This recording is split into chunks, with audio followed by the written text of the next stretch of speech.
On this week's episode, another limp performance at Brentford goes under the microscope. Should Manchester United fans lower their expectations this season? Is Ruben Amorim still the right man for the job? We look ahead to Sunderland at home and open up the Gummers Mailbag to answer your questions. All this and much more on Fergie's Gum, a Manchester United podcast. Hello and welcome to Fergie's Gum. My name is Nathan Irvine and I am joined by Paul Cropper all the way from Bury. All right, mate, how you doing? How are you, sir? You okay? I'm good. I'm very good, thanks. And we were going to have Ahmad on, but he's too busy selling penthouses in Dubai. So unfortunately, he won't make it for this one. But we have got quite an explosive podcast for you. It might be the last one we ever do, mate. Who knows? Never. You can't get rid of me that easy, Nathan. Yeah, exactly. But we have got a big podcast to get through, and I think it will touch on various things that a lot of the fan base, or I'd say 100% of the fan base is currently talking about right now. So I think it's we will get to that, but I think it's worth us going back and having a look at the Brentford game, because that's kind of what sparked the conversations. 1,000 messages or so in our WhatsApp group about the current state of the team, the manager, lots of different things going on.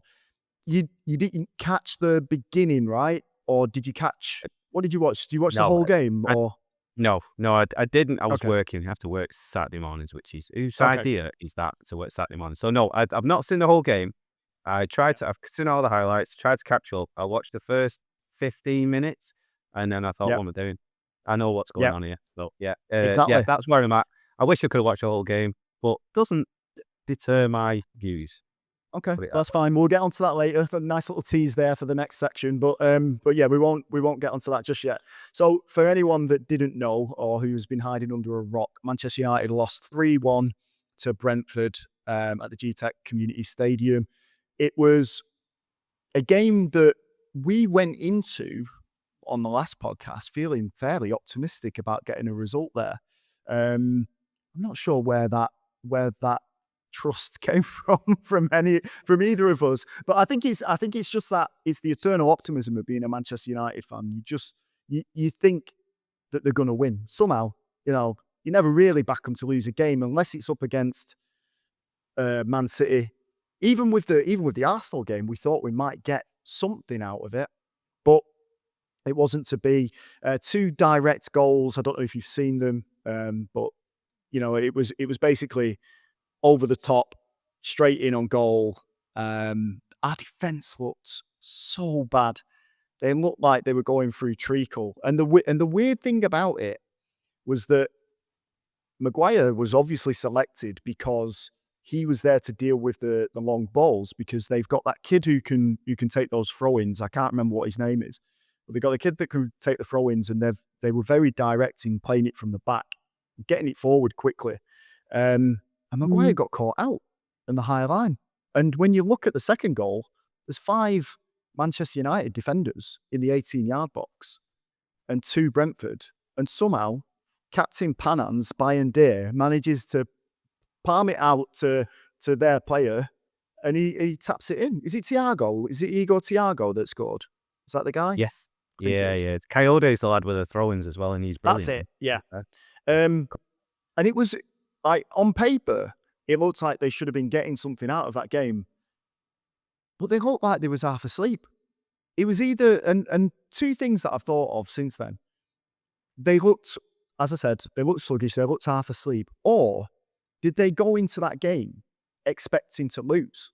Now, that's an even worse thing. And I'm talking about the players. I'm not even talking about the manager here. I'm talking about the players. Did they go into that game thinking, it's going to be tough today? And they just never got out of first gear? I don't know. From what you've seen, though, what do you make of it? Poor performance. Like you say, I'm not sure where the optimism came from, but we did have it, and because we discussed that this is a game that you should be winning as Manchester United. It is a game where you should be thinking, no, we can allow ourselves to be optimistic here. Unfortunately, the same thing keeps happening and keeps happening. I know we've been beaten 3-1, Nathan, and this we'll talk about what's gone on the whole season. It's once again fine margins from the same players. It's fine. This goes another way, and we've got 3 points, which is what we should be talking about. Harry Maguire tries to play the offside trap when he shouldn't have done. I don't know why he's done that. He's a split second late on it. VAR could call it offside a split second later. The goalkeeper, for the goal where you got to save it. You've got to save. You've got to save. Yeah, I know any other goalkeeper saves that. The third one, it goes through him. The ball Yeah. actually hits the centre of the net, and it's a penalty. It should be a sending off. Another fine margin. Correct. Bruno scores a penalty. It's another fine margin, and we're not having this conversation. These fine margins that are being letting the manager down and the fans down time for time. This is what we have to expect from these players. The same set of players that have done it year upon year upon year, and they will continue to do it. But do you think it's like, again, we'll get to the main crux of things later. But do you think it's like, collectively there is just simply something rotten at Manchester United? Because I'm not talking about Shaw specifically. I'm not talking about Maguire specifically. I'm talking about when those players go into that changing room and they look around and they do come up against a bit of a challenge and they don't get the right result. It looks like there's a collective of like, oh God, how are we going to get out of this? And there doesn't seem to be anyone that's grabbing it by the scruff of the neck and going, right, here we go. We'll take this on. It does happen. It does happen on the pitch. We've seen it. We've seen it before. Cunha's tried to do it. He looked unfit at the weekend. I don't think he should have started, if I'm honest. Exactly. He did not look right at all. But there just seems to be this endless like lack of leaders on the pitch. They all do the same thing. They all just go, oh, not this again. Yeah. And you can't have that. No, you can't. It's a weak mentality, Nathan, and that's what's poisoned this club for years and years and years since Fergie left, obviously. Other managers have come in. Jose Mourinho's come straight to this point with a strong mentality, and he looked at this bunch of players like they were a load of kids. And that's literally what they are. There's a big group of players still there. I know we got rid of a lot of poison people in the summer, but there's still a big whiff that's been left there with this weak mentality. And the only way you can get rid, because they won't dig in the heels, they won't fight for the manager in the right way. They will leave tackles on people when they can leave a tackle. They will high five people to show, oh, look at me, I'm doing. They will close down. Do you know what? The biggest example is, it just comes to me, was when Dalot and Bruno did that when we scored that last minute goal against Burnley. You know, when they started kicking off with that lad. That is exactly what I'm going on. It's a weak mentality. Do that when we're 10 minutes into a game. You start battling then. You don't do it when you scored a last minute one. You've got to battle. And that weak mentality comes from a big core of them players. Leave the new lads out of it, but the core that's still there, that's been left, is stinking up the gas still. And it's not going to get better until they're gone. They're not going to get any better, Nathan. When you say that, and I'm talking specifically about Brentford here, there were he made that team selection, and you kind of look at it and you think, apart from the goalkeeper, that's enough to win this game. That should be enough to win this game. That's what I'm thinking, because like Brentford's squad ain't great. Like, we even talked about it. It's not like an amazing team that's going to like outrun you all over the place. Or it shouldn't be. It shouldn't be. But when we talk about Shaw, because I know all the players that you don't like: Shaw, Maguire, Bayern, Dalot, and Bruno was in there as well as like a new guy with a caveat. Bruno. Yeah. With the caveat of him playing out of position. But they go into that game, and there's enough there to win that game. But I don't think they've stopped working for Amorim. I think they've just collectively, decided that, not decided, but collectively, they just can't raise above whatever bar it is. They can't get their heads around, if there's a problem, this is what we're going to do. And there doesn't seem to be, and again, we'll talk about this in a bit, but there is that Like, what's coming from there, the sideline, to tell them that? Like, what are we doing? And when we're bringing players on, what are we doing with those as well? Mason Mount comes on. He's not going to win. He's not a match winner in that he's going to drag you through it. He's not going to take it on. Cobby's coming on, getting minutes, and then he just looks. I mean, he's not sharp. He's not match fit. He gave the ball away for the third goal. Like that was on him. Agati was already on the stinker anyway. But it's just I don't know. I look at these players and I think, to come full circle again, if they were so critical or such bad eggs around the changing room, why weren't they moved on? Because Maguire did have solid interest to go to West Ham, but he's still in the squad and he's part of Ruben Amorim's group of players. So I can't explain the rest of them, but why are they still there? I'll just go back to your other point first. You made a point of these players should be good enough to get a result away at Brentford. I think we've been misled. They're not good enough, Nathan. Well, maybe we've not been led. Maybe they've shown us year upon year upon year. They're not good enough. The goalkeeper is championship standard at best. Maguire is not good enough. It wasn't good enough in his prime, Nathan, 4 or 5 years ago. Luke Shaw wasn't good enough in his prime. Dalot has never been good enough. Ugarte got shipped on by PSG after 6 months. They're not good enough. I think we've got this impression now, just because they're wearing a United shirt, they're good enough to go away in the Premier League and win game. They're not good enough. You have to lead the new lads out of it because they've not a chance. But hang on, let's just throw that in there. Abumo finished with Brentford 10th. Cunha finished 14th, 16th. Sesko is an unknown. But the lads that are there, we keep going. And I'm guilty of it as well last week. We should be able to go away to Brentford and get a result. Maybe we shouldn't. Maybe we're looking at this all wrong, and we should go with the proof that's before our eyes that them players are simply not good enough to go away in the Premier League and get us results. We have to start thinking as a club that, no, we're going to lose games away from home. We have to try and win games, and it's going to be a struggle win our home games. And the next one is a big one. But with the Brentford one, they've turned us over before. So what made us think all of a sudden we're just going to click our fingers? What's given us that confidence to think we can go away from home and win games in the Premier League? Them players now, done. You're not going to win games in the Premier League with them, and we have to accept it as United fans. That's the hardest part.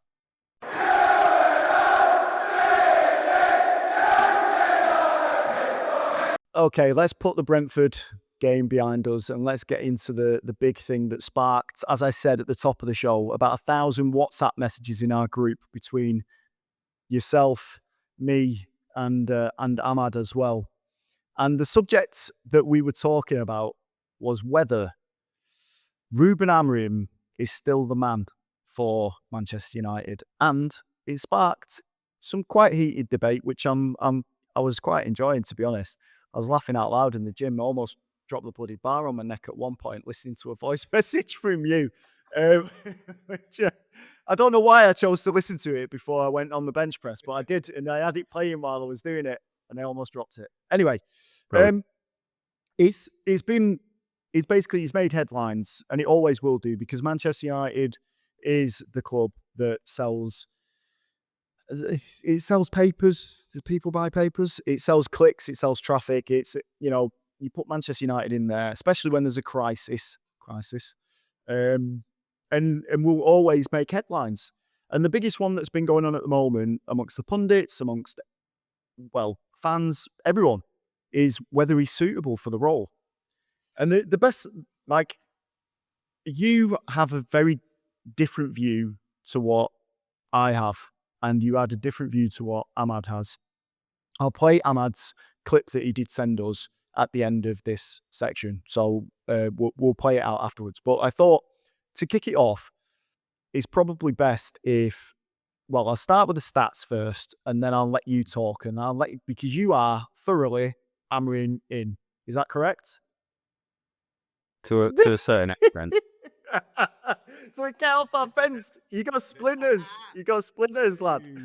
But I think what we can both agree on, though, mate, what we can definitely both agree on is that we all want it to work for him. Why would we not? He's not like a bad person. He's not like you got someone in there that you absolutely hate, that you don't want to see succeed, that is, a terrible character, bad personality. It's nothing to do with that. We want Manchester United to win and to reach another level. And we want Ruben Amorim to be part of that so that he can take this club forward, which is what we wanted since he took over. So let's do the stats first, because it is important to kind of set the agenda with everything, right? So when we're talking about the starts and the stats, 33 games, 9 wins, 7 draws, 17 losses. Now, yesterday, I think I put in the group that it was 0.94 is average. It's not. It's actually better than that. Not much, but it is better than that. It's 1.03 points per game. All right. Now, if that run was to continue towards the end of this season, we would be on 32 points. And I think, we would get 32 points and we would be on 39 by the end of the season, which I think would probably be relegation. And we'd be hoping and wishing that 3 other teams were statistically worse than us. That's what we'd be hoping for. Because 40 is usually the holy grail. Standard. We'll be okay. Yeah. So yeah, that's quite scary when you look at things like that. But it's a difficult one, because stats can tell you anything and everything because they don't take into context everything that's happening on the pitch. And I completely agree with that. But you are thoroughly, with that, even with that in mind, we've got to give him more time. So I'm going to leave the floor to you, mate. And I want you to tell me why Amorim should stay. Yeah, Spurs finished on 38 points last year, which that's literally what I was just checking. Oh, so we'll Yeah. stay up then. Stay up. Hey! 42 we got last year. Hey, look, Right. argument over. Brilliant. Brilliant. I've taken some absolute pelters the past 48 hours everywhere. My neck's killing me. I'm bobbing and weaving, ducking and diving, just because of my views. And my views are that whether you agree with me or not, this is what I'm going with, and I'm sick of chopping and changing managers. I hinted at it before that I'm turning my blame completely to the players. That's where I'm going. With the Manchester United fans that are now all of a sudden calling for Ruben Amorim to resign, to be sacked, for Ineos to say they've done this, to done that. I think it's such a short-sighted way of looking at things, and I think we can't go down that route anymore. We have to say no. We have to ignore the noise. We have to stop. I'm not going on YouTube. I've not listened to TalkSport. I've not gone on any media. I've not been on X. I don't want it to influence my way of thinking, because that's what they do. That's their job, is to influence us. And there's no bigger fan base to get wound up and to influence the Manchester United fans. And once fans turn, all they want is the banner at the bottom. Ruben Amorim sacked by Manchester United. Ruben Amorim walks out. That's all they want. Don't let it influence you. Ineos, please don't let it influence you. Stick by your decision. Stick with the man. He's trying to lay foundations. That's what he's trying to do. This is a massive process. We can't expect him. He's had one pre-season he's had, and we're calling for his head. It's ridiculous. You have to give him more time. We got Dorgu in January. He wasn't supposed to come in the first place. He didn't want to come in.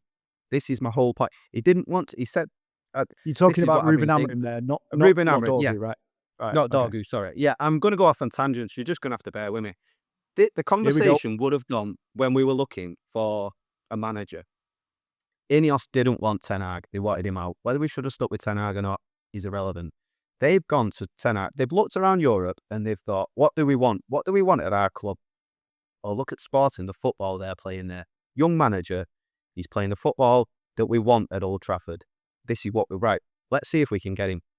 Ineos knock at the door. Ruben's sat there in his green jacket. Oh, come in, lad. We want you to replicate what you've got here at Old Trafford. Can you come and do that? Yeah, I can. All right. Can you join us? I'm not coming now. I'll come in the summer. No. We need you to come now. It's now or never. And Ruben has looked at that team. I guarantee you, can't guarantee you, but he would have looked at that team and gone, Ineos, that team, that bunch of clowns you've got there can't do what I want. They can't do what I've got here at Sporting. They can't do it. If I come to Old Trafford, you have to guarantee me. I'm getting time. Because this, as he told us, this is going to get worse before it gets better. All right, you were right about that. It's got that bad that they're trying to sack him. And he has said to Ineos, you need to give me time, you need to back me, and you need to let me get the players in that can do what I'm doing here at Sporting. You're coming to me and saying, can you do this? I'm telling you yes. The only thing I'm asking for is time. I need to build foundation. I need to rip up, and we've been crying out for this all crap. I need to rip up everything. And to do that, I'm going to strip it back. We're going to be rubbish, but I need to set the foundation at the bottom and build and build and build. You can't, any manager could have come into Old Trafford to Manchester United and said, right, we're going to play 4 at the back, 4 midfielders, 2 strikers, like Burnley. We're going to play rubbish football. We're going to lump it there, and we'd easily finish mid-table. That's what I keep getting told. 4-2-3-1, we'll finish top 10. Right, okay. That's not what he's trying to do. You have to let him build the foundation, stepping block by stepping block.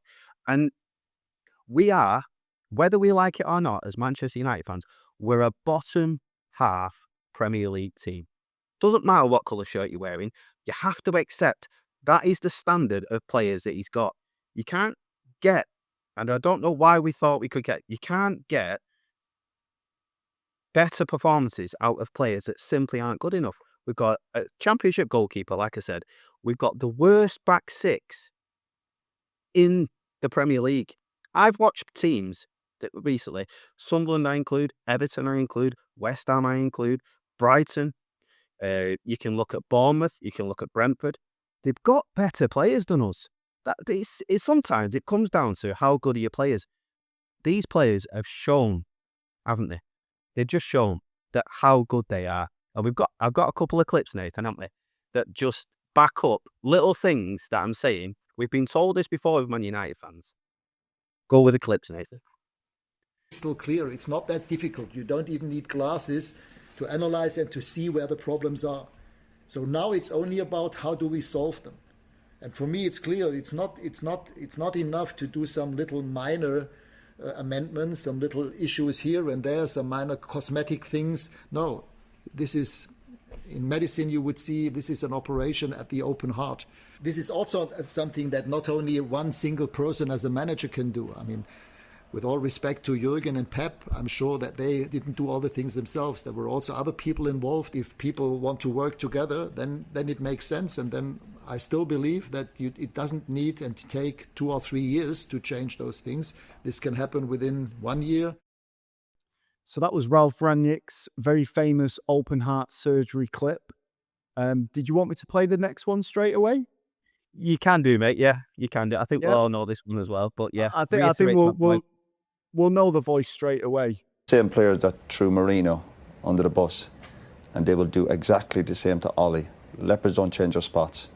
There's too many bluffers at this club. And that was Roy Keane saying there's too many bluffers at this club, which, again, that was 3 years ago that he said that. Yep. It might have even been longer. And they're still there, Nathan. The same bluffers are still there. This is what I'm saying about time. This is a process that could take 5 years minimum. I've looked at it, and that's 10 transfer windows. We've given him 1 transfer window and 1 pre-season. I've got loads of points written down, and they'll just pop into my head now and then. So I'm sorry, you're just going to have to bear with me. Eddie Howe has had 4 full seasons at Newcastle. He's currently 15th. He's had 8 transfers. Where's the clamour for him to be sacked? I got to what I think Ahmad said last week. Eddie Howe, get him in. What's he going to do with this standard of player? Nothing. He's going to finish 15th, 16th anyway. That's what we have to accept. We have to allow the manager, and we have to allow Ineos to replace them all. And only then, can you judge Ruben Amorim and say, right, he's got his full 11. Ineos have backed him. Now do something. Now you've got to finish in the top 4. I'm not talking top 10. This is going to take levels and levels and levels. For us to sack him now is stupid. It's stupidity. You talked to me the other day about doing the same thing over and over again is insanity, didn't you? That's what we're doing as a club. I know the manager is sticking to his principles. I get that. I've got reasons why he's doing that as well. But for the club just to keep terrorising manager, kicking him out, we're starting all over again. At some point, we've got to dig our heels in and stick with the manager through if we finish 15th against this season, Nathan. So if we lose away games, so if we lose home games, so you've got to allow him the time to build and build and build. Doesn't matter if we lose games. We will lose games.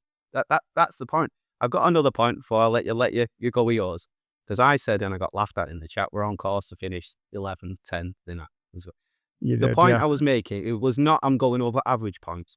The point I was making, and I looked straight away, who finished 10th, who finished 11th last season. Funny enough, it was Brentford who finished 10th, Fulham finished 11th. Brentford lost 14 games last season, and they drew 8. And they finished 10th. That's my point. We're going to lose 14, 15, 16 games this season. We're going to, because that's the standard. We might lose more. It doesn't matter. It's irrelevant. It's building blocks, Nathan. We can't, every time we lose a game, sack the manager. Oh, he's not. No, that's not. Yeah, you can't do that. It's ridiculous. That's where I'm at. I've got more points to back up my claims. That's fine. That's fine. I'm sure you'll pepper him in as we're going through this. I don't know whether to play Ahmad's note now, or maybe I should. Yeah, let's play Ahmad's note now. What's up, boys? Up the comers.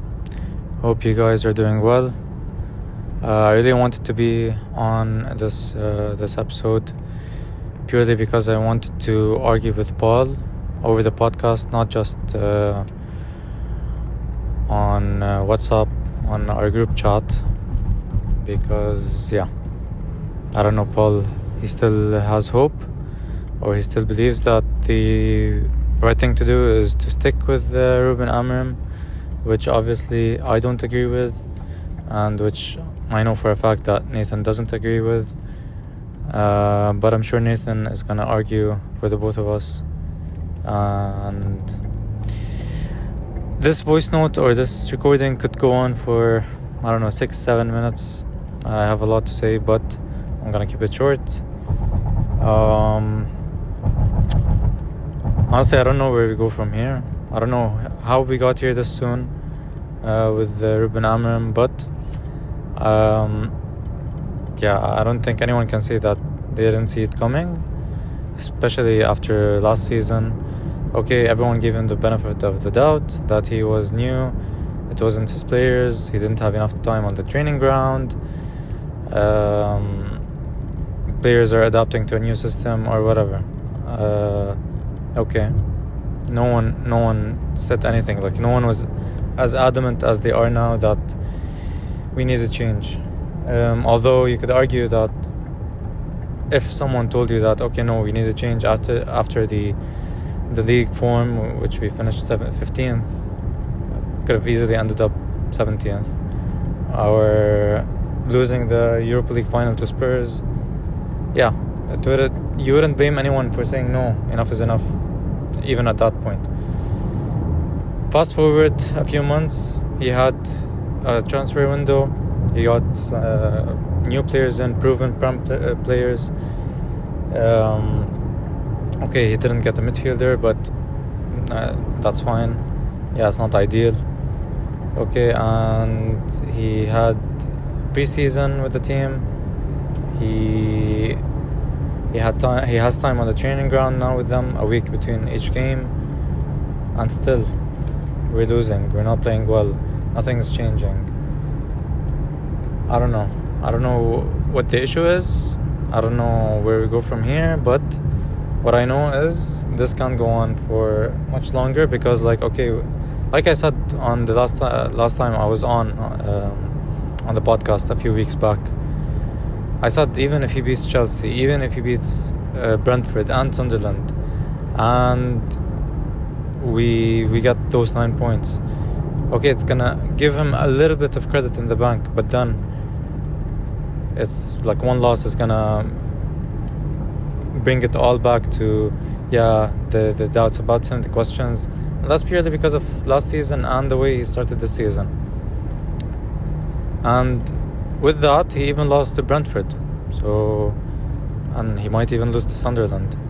And I don't think it makes sense to just, earmark the Sunderland game as, okay, if he wins it, he stays. If he loses it, he goes. Because when it gets to this point, then it's only ever gonna end up in one way. I've never ever seen a manager who got to that point and then, he survived because he won that game. We've seen it with Oli, we've seen it with Jose, we've seen it with Erik ten Hag. It always happens. So I think the writing is on the wall. I don't know if it's gonna be now, if it's gonna be in a month, in 2 months, whatever. But it's gonna happen. And in terms of replacements, I don't know if you guys spoke about this already, but ideally, again, like I said, my pick would be Eddie Howe, but that's not realistic. So realistically, I would go for Xavi. I know he's not everyone's cup of tea, but I think he would be a very good choice for us. And sometimes the ones that you expect the least out of, they're the ones that just change everything. So and looking forward to listening to this podcast and hearing what you guys have to say and knowing what the listeners think as well. Take care, guys. So that's our man's take on things. I'm sure there was a few wry smiles there from you listening to that. He obviously he's moved away from the replacement of Eddie Howe to be Xavi, which again, like I'll come on to my piece in a second. I'm not entirely sure he's the right person either. For Manchester United, I think. So I'll just go into why I basically think that he's a dead man walking, essentially. I'll go back to the stats immediately. Like that's almost, as we pointed out before, you said Spurs finished on 39, or was it 40? How many did they finish on last season? 38, I think it was. Okay. So potentially we might not get relegated. But like to even hear those words come out of my mouth, like I'm not saying this as we deserve anything or we're overprivileged and Manchester United don't deserve to go down. But to see that as how far we've fallen just seems like absolute madness. And this was remember, after last season, which was bad, we were promised that it was going to get better. 6 months ago, in my first 3 games in charge, with 2 victories and 1 draw, I said to you, the storm is coming. Today, after this disaster season, I want to tell you the good days are coming.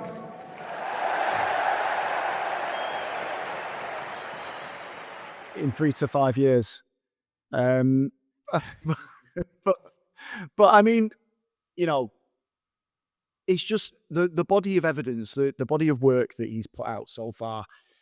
He's going to get himself sacked. It doesn't matter what I think about it. It doesn't matter if I think that we need another change, which I do. I do think we need someone else that actually understands the league and is a bit less stubborn and more adaptable to what is thrown at him. He's going to get himself sacked. Doesn't matter what I say. Doesn't matter what you say.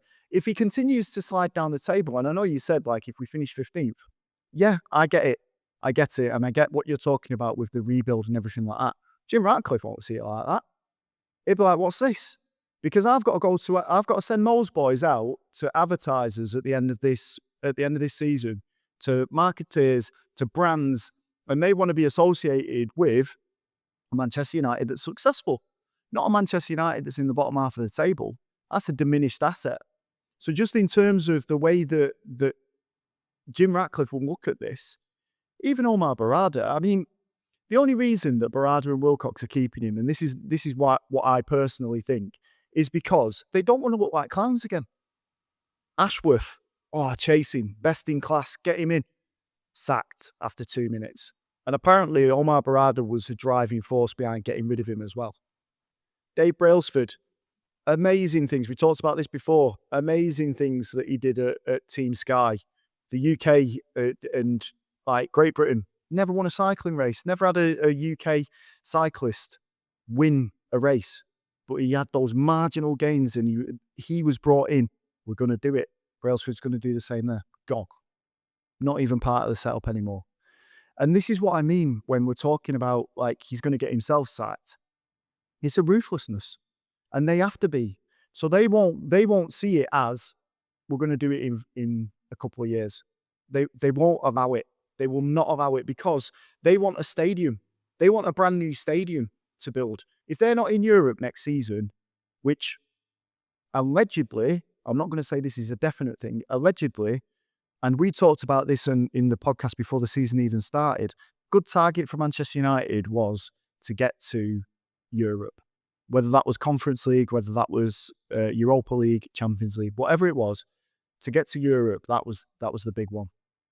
And based on everything that's happening at the moment, we're not getting there. It doesn't look like we're going to get there. And the problem is, I completely agree. It's not just on him. He's on these players, and they're not good enough to do what he needs them to do. But then you look at it and you go, well, what can they do? What can they do? What are they good at that will get me over the hump, get me into Europe, and allow me to clear these boys out, because I don't want these in my squad anymore. And the only way that you can do that, like you talked about the building blocks and creating a foundation, and I agree about the foundation. But when you talk about using that foundation now, like what's the point in if Diogo Dalot can't play that wing back role as we need him to? What's the point in forcing him to play it now? Because he's not going to be there next season. So if you're talking about like drilling in that, like, right, you need to do it. See you later, January or summer. What's the point? We talked about this before as well. Play the kids. If there's someone in reserves that can play that position that you are really excited about, that could come through and do a job for you, it's a risk, but do it. Go and play someone else, because this lad can't play in that position. If Bruno Fernandes can't play in that position, don't play him there. Or put another person in that's next to him to try and get the best out of what you've currently got. Because it won't be accepted, even by fans, and I'm trying to be measured about this, it won't be accepted by the powers that be to go, it's okay, we'll just keep sliding until we get to the next transfer window. They can't do that. They can't. And that's why I think his stubbornness, unfortunately, is what the hill that he wants to die on. Fine, I get it. And the other thing about him as well is that if he does change now, and he does do what all like a majority of fans, or half and half, let's say half and half. If he does do what half the fans want him to do now and bend and do something different, and he gets fired anyway, he's lost all his principles. So when he goes to another job, he's lost himself. So he's stuck between a rock and a hard place. But in that situation, I would just take him out and just go, mate, honestly, like we want it to work, but it's just not going to. And you've got to get a tune out of these players, because if you don't, we're going to slide down the table and we're not going to make Europe. And that's going to be on him. So I think the other thing as well, and you can jump in after this, I know I'm monologuing again, but you can jump in after this. The other thing is as well, when you talk about mental frailty of these players, he's part of that. He's part of it. He's like, he displays emotions, like he wears his heart on his sleeve. Yeah, great. Okay, I get it. But in certain circumstances, you need to be stoic, and you need to be like, there, chest out, like you're fighting for me because I'm here with you and I'm the one on the sideline that's going to sort this out, and I'll take the flak, but you guys get out there and you do what you got to do. Well, he sat there with his feet up, not looking at penalties, mate. When he's talking at the end of the Grimsby game, saying like, "Oh, the players have spoke loudly about what they want," and then what is that? We still don't know what that is. But when you're talking about things like that, and then when he said in the round table with the Athletic and a number of other reporters that were there, these are his words, back when, and there's a recording of it. I should have got the clip actually. There's a recording of him saying in a round table on pre-season, I offered to quit because I said to them, if you don't think I'm the right man, then I'll quit. I'll leave and I won't take the compensation. That's what he said. And Will Cox and Barada and Sir Jim Ratcliffe turned around to him and said, no, you're the right person for us. We don't want you to quit. So don't quit. However, if you just go back to the action, I want to quit. I'll walk away. The players are going to be like, and you're talking about the scumbags that have got other managers sacked. If you hear that and you're one of those players, you're going to be like, well, let's just wait it out. Let's just keep playing. Let's just keep playing exactly how he wants, and he'll get himself sacked. But that is, to me, that's mental frailty, and that I'm not going to bat for someone that's like that. I don't want, if you're in a fight and you've got, I know I'm taking it to a different level here, but if you're in a fight and you've got someone that's walking away from what's about to happen, you're going to be like, what's going on here? What? Right, I'm going to get my head kicked in, am I? Because you're playing with your magnet board. Do you know what I mean? That's the thing. So there's a number of things, but the stats, the continuation to just be stubborn, playing players out in positions that they clearly can't play, and that mental frailty. I just think it would be best for all, including him, who I actually like, if there was a change of manager. Who that manager is? No idea.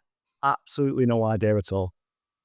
I completely think it's the wrong way of thinking, Nathan. I was trying, you're talking, and you could probably, I'm trying to make notes so I can go through each point.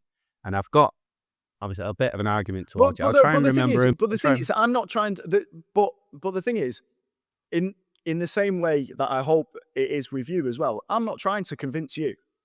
I know how you feel about it. No, exactly. I'm not saying any of this to change the opinions of Manchester United fans. I'm not saying it at all. We've all got our own opinion on it, and it's exactly how we feel about this situation, and everyone's entitled to it. I just feel like I'm bringing you up points that I think we can all know, we can all see.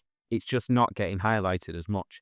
I'll try and go through him if I can remember him. Ahmad, and thanks for the voice note, Ahmad. Good stuff, mate.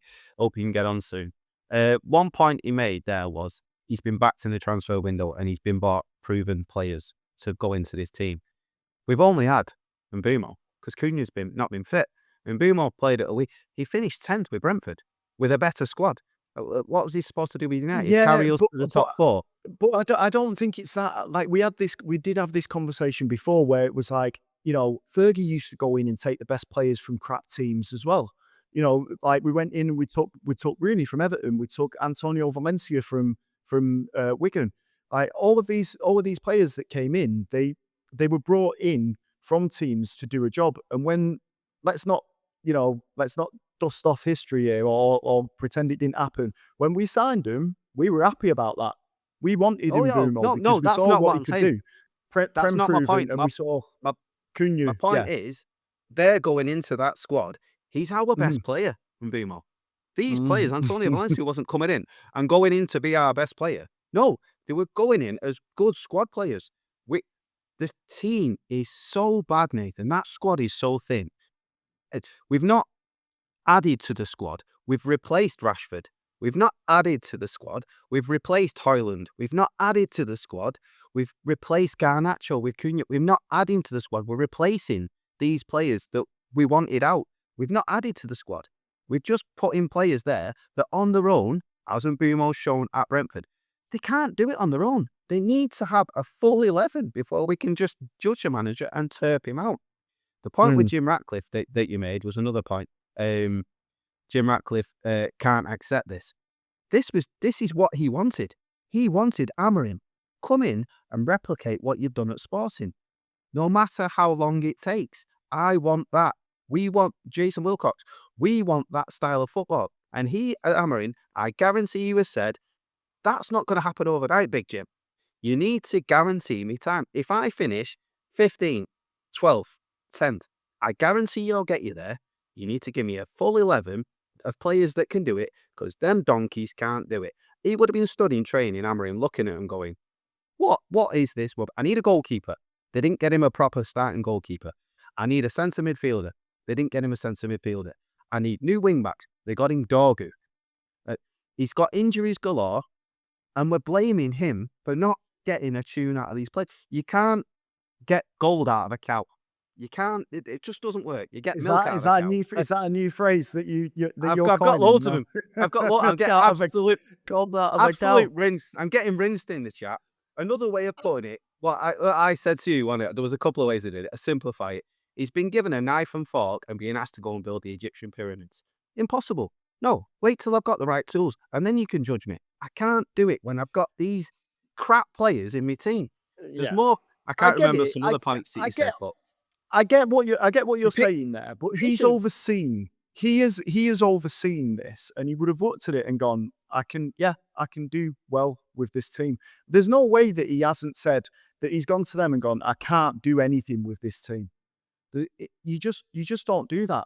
One of the managers that is like, in world football that goes into a team and just like changes them up. Carlo Ancelotti. Like, he goes into a team and he's like, right, what have we got here? Right, we got this. Didn't quite work at Everton. But, he goes into a team and he's like, right, we got this, we got that. Right, okay. Here's what we're going to do. And even in that interview, that recent interview with TNT that Amorim did with Owen Hargreaves. Yeah. I think it was yesterday, day before. He talks about evolving the system and he talks about it changing the system. But that, to get to that stage, you need to be able to put confidence into the players. Now, this is the thing. This is the big issue for me. If those players are playing this formation that they're not used to, and with every passing defeat or draw, whatever it is, they're losing more confidence in themselves, in their teammates, in the system itself.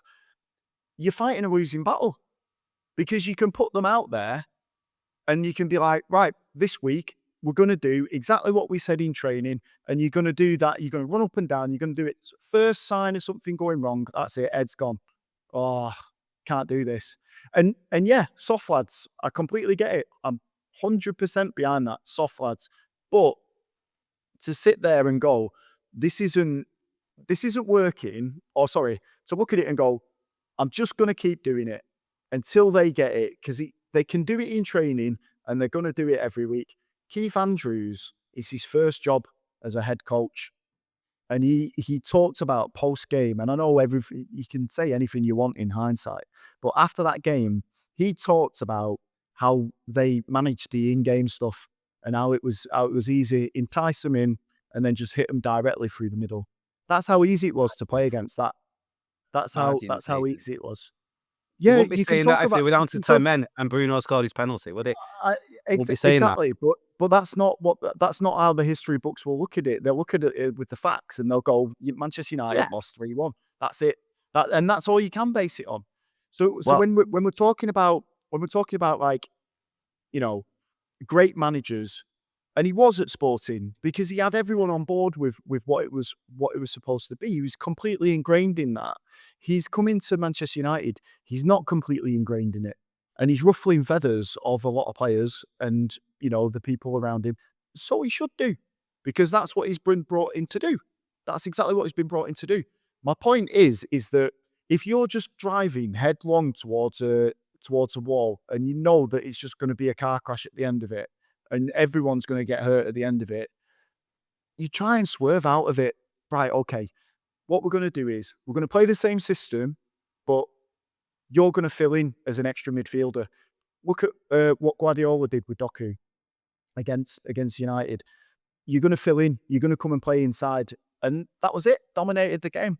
You can still play what you want to play, but you have to be able to be adaptable in this game.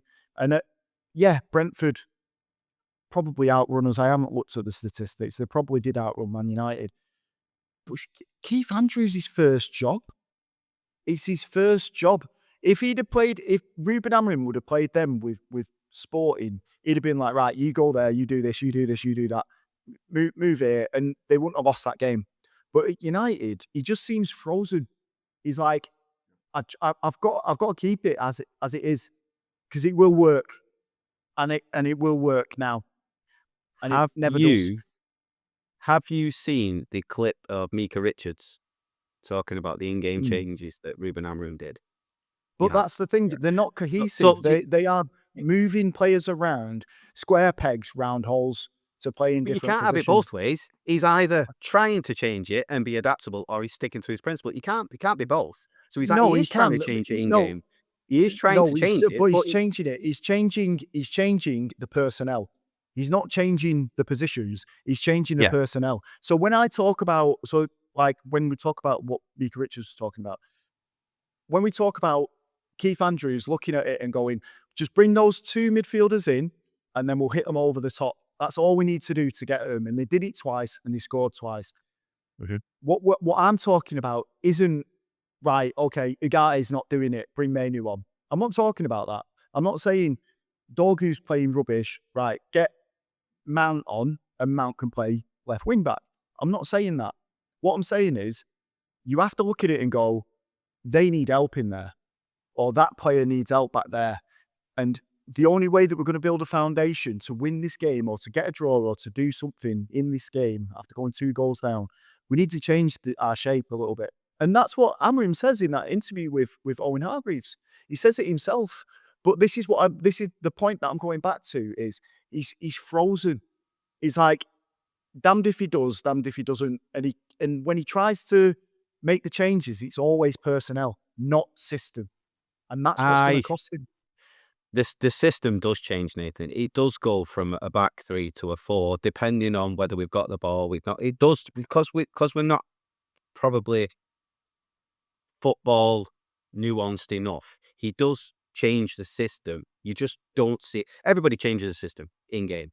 Guardiola goes to a certain, Arteta goes, and then when we've got the ball, when we're not. So for us to say he doesn't change the system, all right, then when they bring it up on the telly, that's what he's playing. It looks like that's not what he does. He does move players about. So he is trying to be adaptable. The issue is, when he looks at the bench behind him, the garbage he's got there, there's the rubbish he's got on the pitch that can't do it. They're not. He has seen this work. Ruben Amorim has seen this system work in the Champions League against English teams. He's dominated in the league that he's won. He's won. He's turned players into superstars. He has seen this vision before. He knows it works. Superstars is a bit heavy. Well, yeah, Gyökeres has it. But he's won things. We're talking about replacement managers who have won absolutely nothing. Their record can't stand up to Ruben Amorim's. The people that we're talking about replacing. I've literally not said anyone. The names that people have been bringing up, there's Glasner, there's Areola, there's Southgate, there's Eddie Howe, there's others. Their records cannot stand up to. I know it's a weaker league, but we can't bring in a manager that has won the Premier League, because they won't come. They don't want to come. And in the last 10 years, there's only certain managers that have won the league, and we're not going to get them. So we have to go with the next best thing. He has shown that this system works. Why should he change? I've been brought here. If I get brought in, so can you paint that wall, mate? Certainly can. I'll give that wall a good painting. Can you do it a different colour? No, you won't. Give me white paint. Right. Oh, you'll have to do that. I've been brought in to do a job. That you've said, Ineos, do this job. Why should I have to change? Give me the players, and then we'll do it. But then we will produce.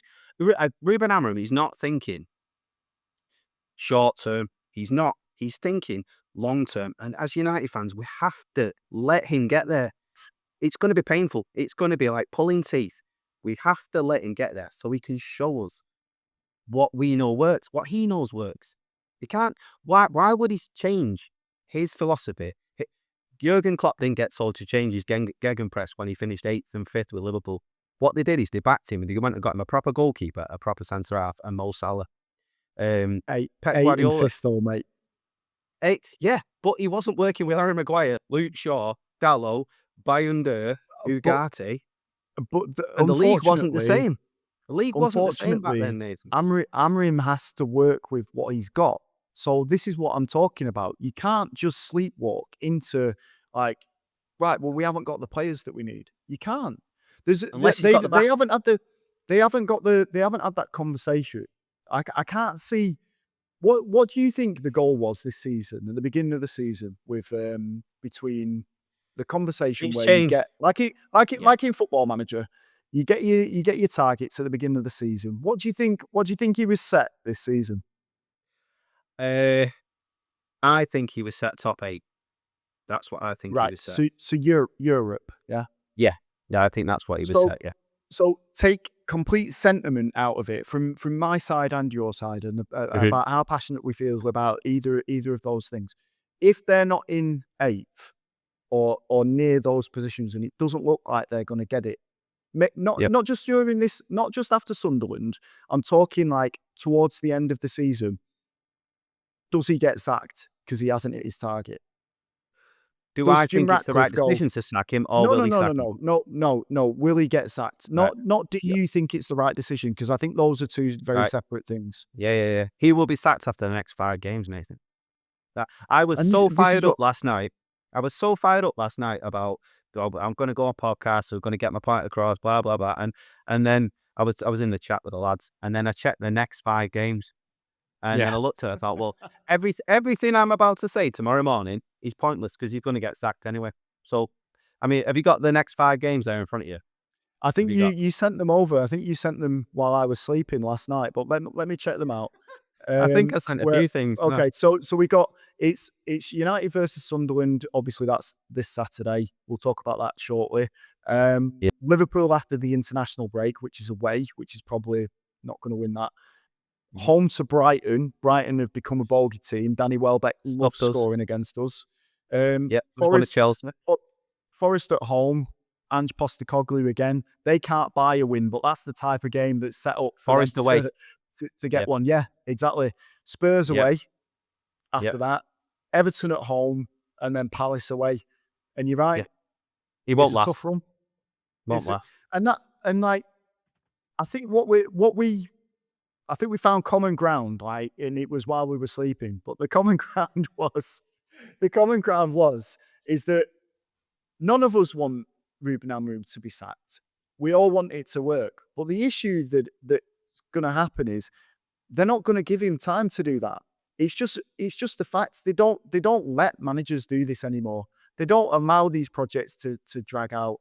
And yes, it is pressure from the media. And yes, it is pressure from fans. But ultimately, if this club can't earn money when they're in so much debt because they're so low down in the table, when you do get incremental rises from the positions that you're finishing in the Premier League, and obviously you get the big boost if you get into Europe. Just look at how much money Chelsea got. I think it was 90 million or something like that from Conference League, winning that, and then going on to win the Club World Cup.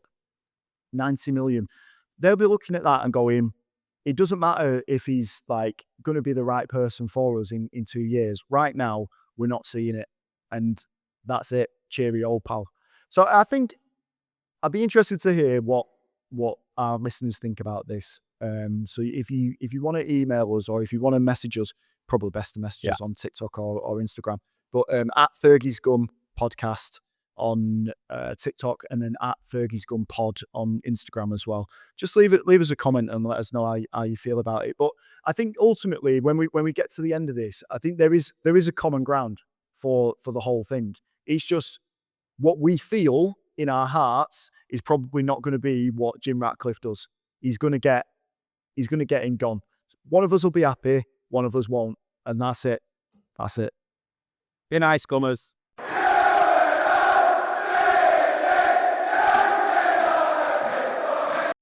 As we touched on before, it is Sunderland who visit Manchester United at Old Trafford on Saturday.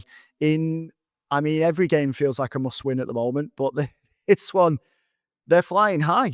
They're flying high in the league at the moment, so you can't take anything for granted with Sunderland. Newly promoted, they just look like they're playing with freedom. And it gets to them. It will get to them eventually, but right now they're in 5th in the league. And they just look like a team that playing without any fear. So United need to win this game at the weekend, right? Oh yeah. I mean, like you say, every game is a must-win for Ruben, just to hang on for dear life. He's got his fingernails dug in, hasn't he? And he's hanging on for dear life. whether we like it or not, which we've said. No, do you know what? For a promoted team, I think everybody kind of wrote Sunderland off at the beginning of the season. I think I probably did. Didn't really take much notice. And then you look at the form. They've beat Brentford at home, drawn away at Palace, Villa at home, have beat Forest away. It's a belting run. And a lot of promoted teams do get a bit of a bump, don't they, at the beginning of the team, and then they kind of die off. Yeah, towards career, and then they die, and then it's going to be a tough game because with the standard of players we've got, Nathan, no game is easy, sunshine.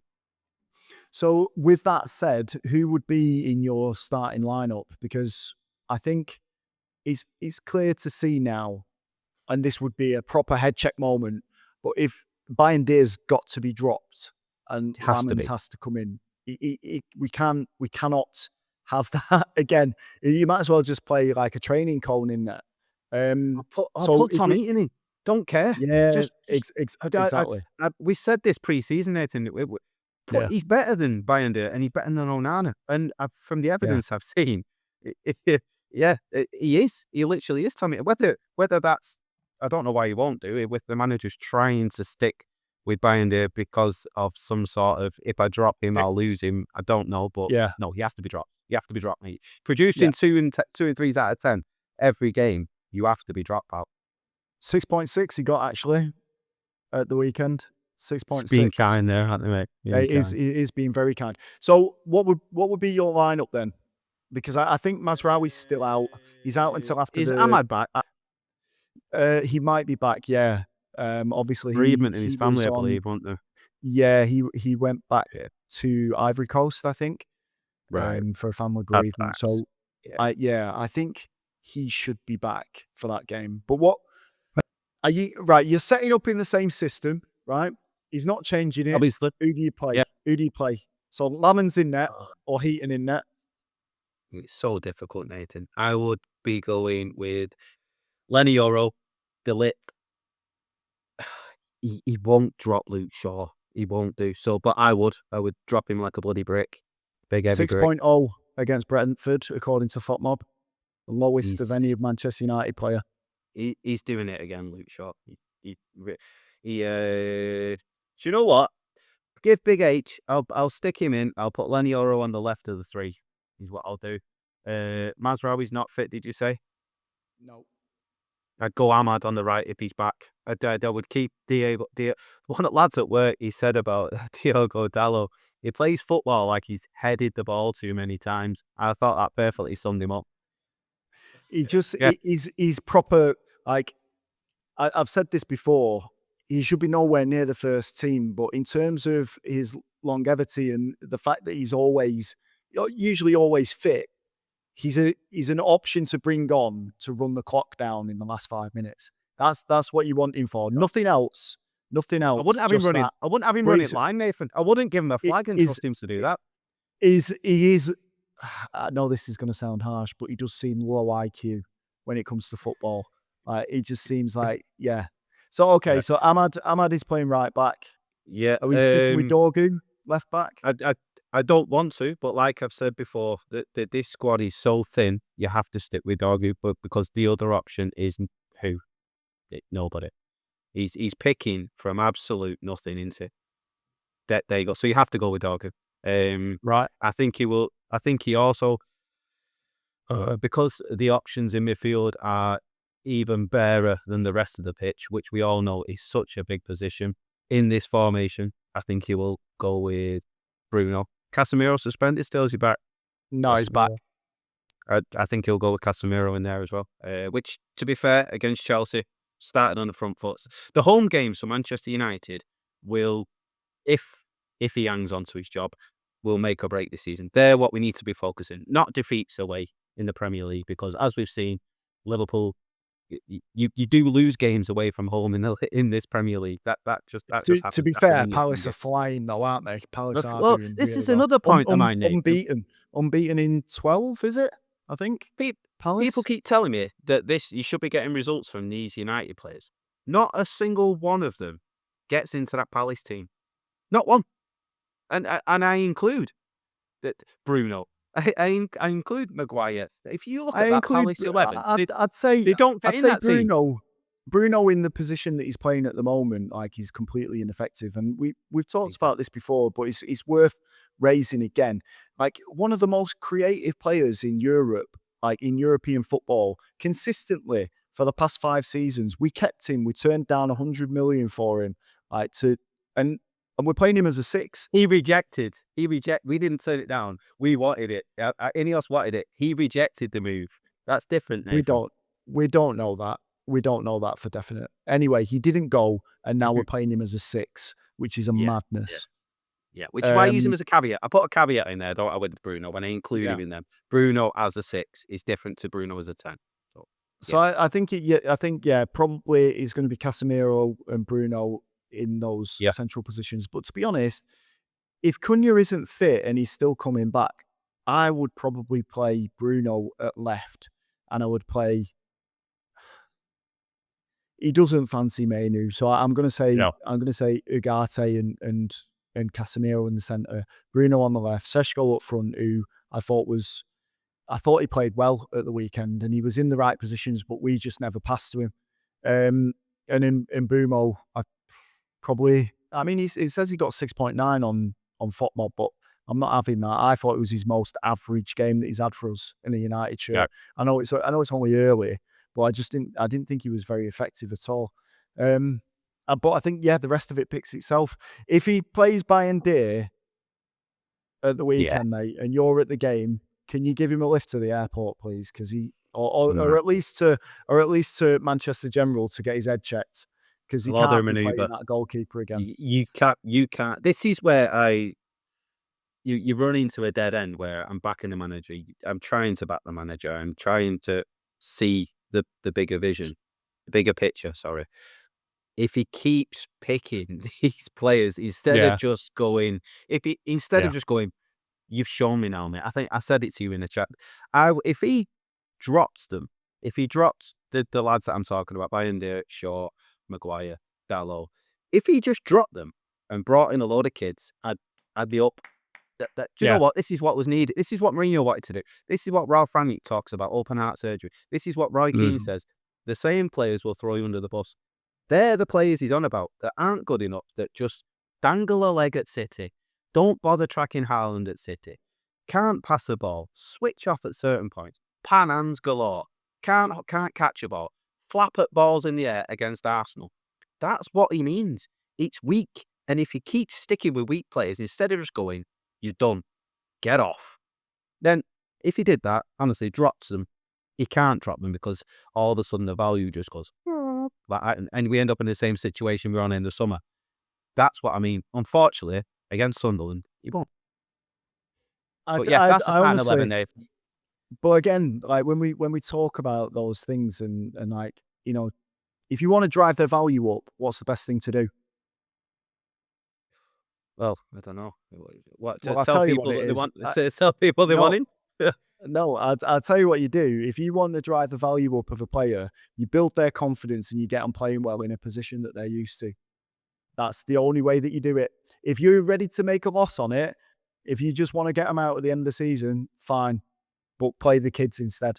You can't have it both ways. Like, you can't keep playing them and expect, right, we'll get some money for them at the end of the season. I'm talking business level here. I'm not even talking Ruben Amorim's level.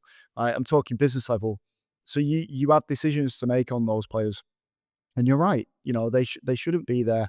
But we talk about this as well.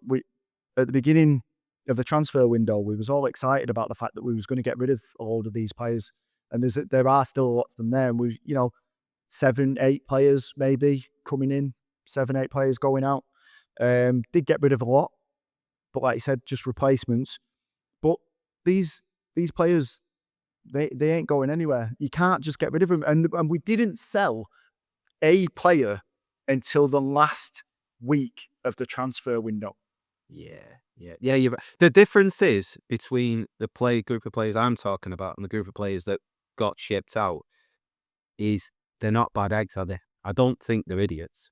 Do you know what I mean? I wouldn't class Who knows? Diogo Dalot as exactly. You wouldn't Who throw knows? Maguire in there, would you? You wouldn't just. I think they're trying.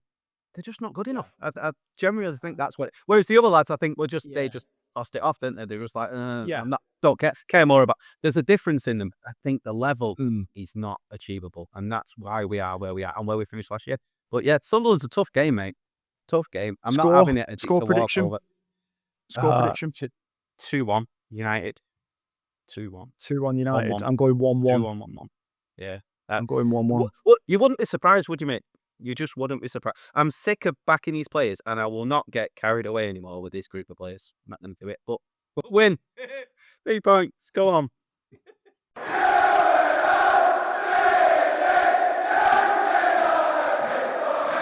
Get that Gummers mailbag open, mate. What have we got inside it? Pull zipper off it. Jaden. All right, go on, sir. Realistic, when do you guys estimate when United will next win the league title?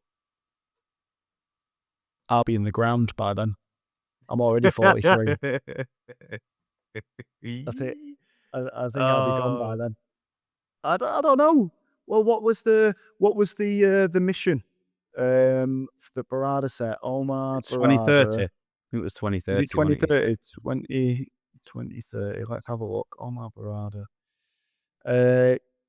Lead them into a new stadium in 2030 as well. What was it called? Operation something? Summer Operation Mission 2030. Something I think it's like to that, tie wasn't it? in with the centenary year or something like that. But yeah, probably 2030. Hang on. No, not even 2030. No, That's no, only 4 years I know. away. Or It's 5 not years happening. away. I don't know. I think I'll be dead Decade, by mate. then. A Yeah. decade. Because I was backing myself up in the chats with the lads, and when I was talking about foundations, building blocks, foundations, one of the lads asked me, "What would you say was the way you should be finishing? What if I'm the manager? Whatever. Right, this is what I think I can achieve with the players that we got." Yeah. And I said after the weekend, obviously, and realizing how bad we are, I said 12th this season, 10th, 8th next season. You're looking top 8 the season after that. Then you're looking at the top 6. And I'm talking he's being backed here every single window. So you're adding 2 or 3 players every single. And then you're talking, so in 4 years' time, we're looking at top 6. 5 years' time, you're looking at maybe challenging for the top 4. 6 years' time, you're looking at we're in the top 4. 7 years' time, we're in the top 3.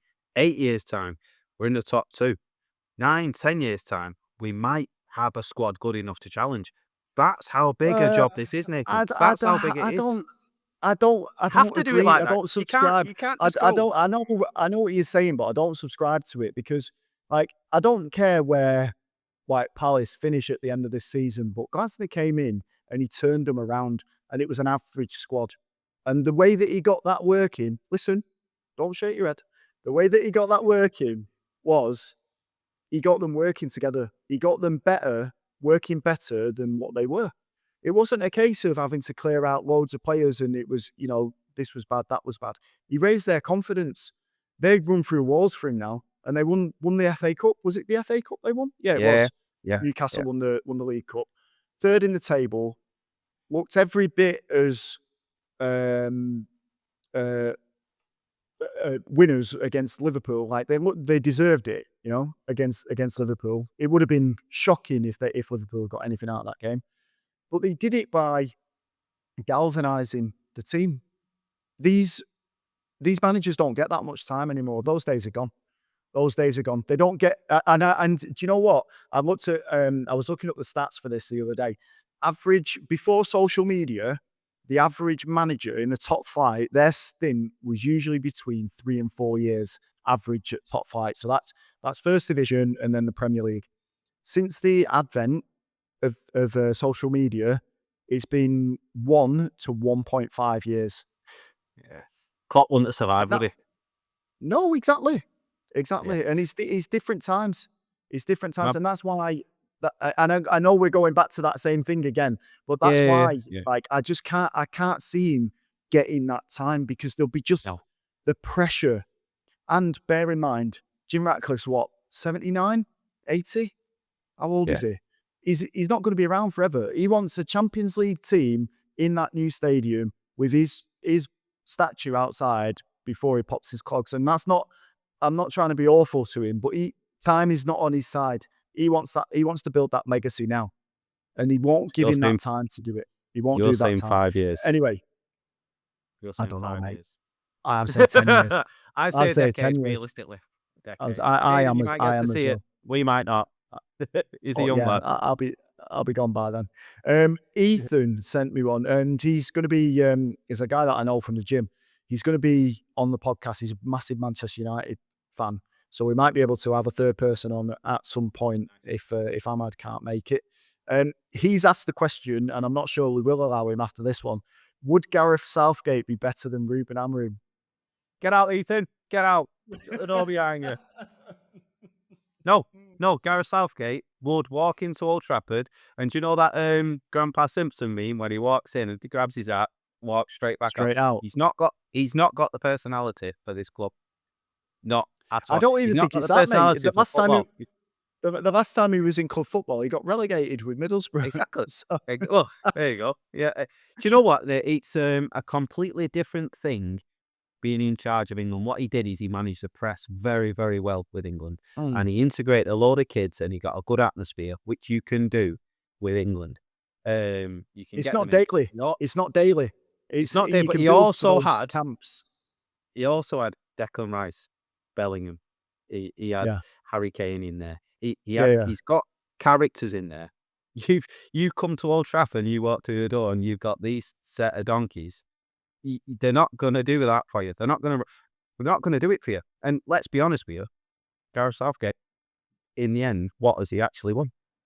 I think the big thing about Gareth Southgate was that he managed to, and again, it's based on camps rather than on a daily basis, but he managed to unite that England dressing room, which at the time, if you remember before that, it was so fractious. You know, they couldn't buy a win. They were really sporadic in their tournaments, and you just never knew what you was going to get from them. So that's why he's being championed as one of the replacements. Should they turn to another manager?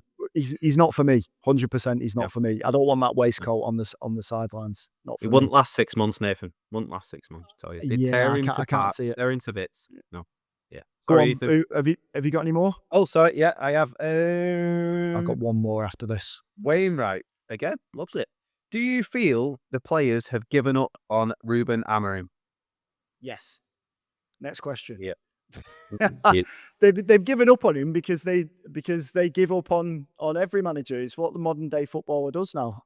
Like I just said, since social media was created, I think it's 1 to 1.5 years that they get as a manager in top flight now to make it work. Look at Graham Potter, 8 months. You know, he was touted as one of the next best things in management, and he's been sacked. And I know he's had a dreadful form, but that's what clubs do. They look at it and they go, "No, it's not working," because they can't. The pressures to build money, to build revenue, they can't do it anymore, and that's why. So I think. Do you know what? I don't think they have down tools on him. I think they are starting to question how they are playing. And I think when they start to look bad, that's when things start to go bad for the manager as well. Because they're like, we're better than this. I can play better than this. Whether you believe that or not, they start to believe, I'm better than this. We're better than this. We just need to do something else and just not listen to this guy anymore. But that's how I feel about that. What about you? Yeah. Do you think they've given up? No, I think what they do is they shift the blame, don't they? They say, don't look at me, it's not me, it's him. That's what they do. Yeah, probably they are. They've stopped digging in. Whether they started digging in, I don't know. But you have to take the new lads out of it, because I think the new lads still graft, don't they? Because they'll be bought personalities. Bluffers, Nathan. Bluffers. Yeah. Yep. Bluff. I'm not against that. Yeah. I'm not against it. Linton says, and this is the last question from me, he's asked a question. Yeah, it's quite a good one. Okay. What is the name of Ruben Amorim's assistant manager? I've got no idea. Absolutely no Hey, idea. And this is his point. He said, would he be, the actual name of his assistant or head assistant is Carlos Fernandez, who, Right. if he was to walk up my stairs now, walk in here, I wouldn't even recognise him. No. But then Linton goes on to say, would Ruben Amorim be better having someone that's been around the club as his assistant that can help him with things? Because I'm talking, or he's talking, like Mike Phelan, Michael Carrick, someone that's been there and that has been at the club and knows how things are. Just to, and this is me, I'm extending this out, but just to give him another angle of what's happening. Because Carlos Fernandez ain't doing that. You didn't even know his name. Do you know what I mean? Like, Fergie always used to have Phelan, Carlos Queiroz, Brian Kidd, Steve McLaren. They did a chunk of the actual work for him. Ruben's he looks a lonely man on that touchline. He looks a lonely man. Do you think it would help if he had someone like that around? 100%, Dave. I think it's a great question because through me, I don't know why. You just don't. You know all the old backroom stuff, don't you? I don't know why I don't know you.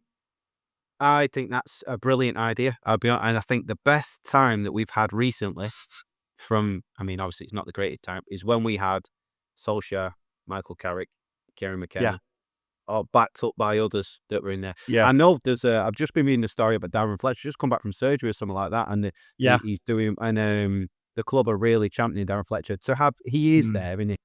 But you can't have enough. You can't have too many of them kind of people around the club. That is, I think. Did you see Wayne Rooney at the end of the game? And he was saying, "You throw me in there, you throw Roy Keane in there." And I know we've said this before.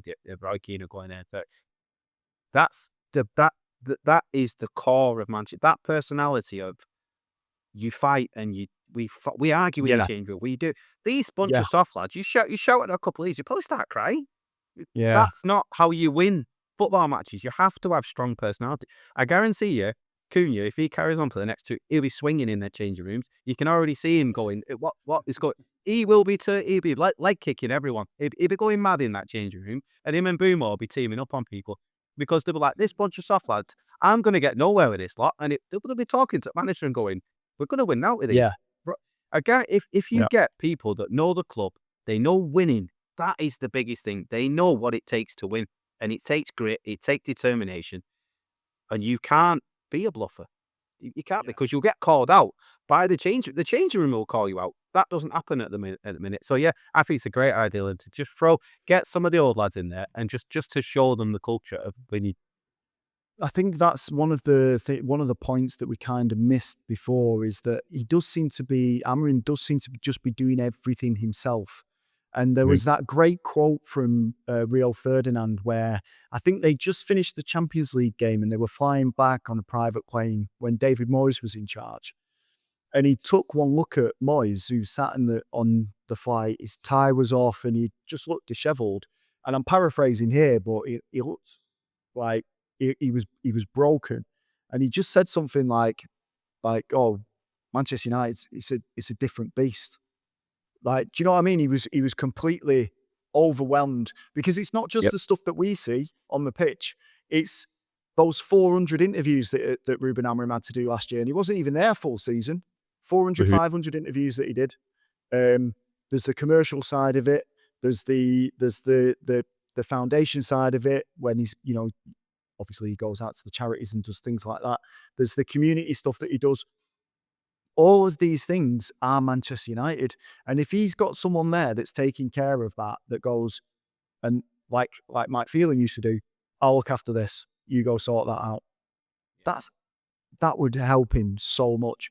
But Amorim had the chance to do that when he came in, but he said to Van Nistelrooy on the bike fella. Yeah. Because he wanted to do it his way. This is another reason why I keep digging my heels about Ruben Amorim is I love a man that backs himself. And you've said to him, you mentioned about him walking away and quitting and stuff like that. That's him saying, you accept me for who I am, or I'll go. If you're not going to give me the time, I might as well go. And he's backing himself. I don't take that because if you was if you're married to someone that at every little problem that went wrong said, I'm going to leave you, you'd be like, hey, hang on, what? I don't feel comfortable here. What's going on? Do you know what I mean? Yeah. Like, Keep them on their toes, Nathan. You've got to keep them on their toes, haven't you? You know what I mean? This explains a lot, mate. I hope you're all right at home. But there's, do you know what I mean? Like if a toothbrush is out of place and your missus goes, right, I'm leaving you. I'll quit. Fine then. I'll go. This That's is me. not- You that's not a accept me for foundation. who I am, or I'm off. Yeah, that's it. Yeah, that. Back Nobody's yourself. And toothbrush is in your house. it takes a certain character, and this is what Manchester United need: a certain character, a big, broad shoulders, to say, "This is me. You accept it. This is how we're going to do it." It takes time, though, Nathan. But Right. I agree. Get the backroom staff on that- around him. Fantastic. Great idea. I think that would massively help. I think that's all we've got time for, really. The one thing I will say is Erik ten Hag backed himself as well, and there's quotes from that where he was saying, "I'm the man to do this." And look what happened to him. Anyway, that's where are you? Where are you? Come on, Erik, get out of here. Yeah, no, it's been a good podcast. I think it was good. If we'd have done this podcast probably 2 days ago, it might have been a bit more fractious, I think. But I think we let the dust settle, and then we've had time to think about it. And as I said before, we're in agreement. We want it to work for him, but he will get sacked if he doesn't try to change things up a little bit and get the best out of these players. As bad as they are, you got to do something to win games, or at least draw them. I thought that was the biggest thing. The draws, only 7. Just try and get a point. Fine margins, I get it, but he's not doing himself any favors. Anyway, You can't let us know? get gold out of a cow. You can't get gold out on that bombshell. Do not forget to follow us for more quotes like that on Instagram, on TikTok, on YouTube. Do follow our Fergie's Gun newsletter as well on Substack, where we delve a little bit deeper into these issues as well. So thanks again, Paul. Great having you on as always, and we will speak to you again next week.